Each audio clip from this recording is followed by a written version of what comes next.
What happens after a data breach?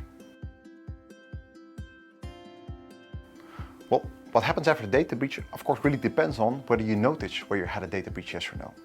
That is where probably one of the biggest challenges lie, because GDPR-like legislations requires you to report a data leak within 72 hours after it happening.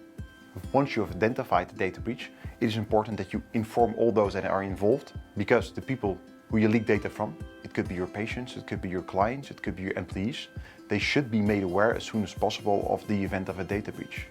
But of course, you should also do your own research. Why did it happen? What is the potential impact? And maybe even more importantly, how can we prevent that? It is about the research, and that is what GDPR-like legislation requires you to do.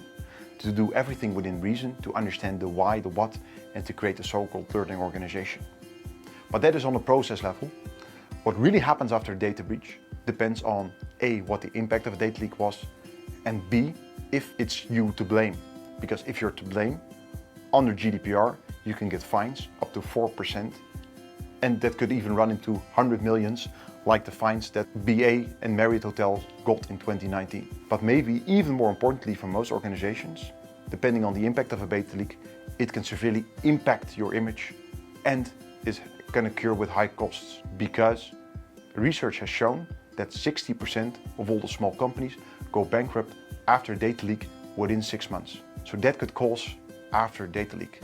So what happens after a data leak really depends on the impact, but of course, preventing is better than curing.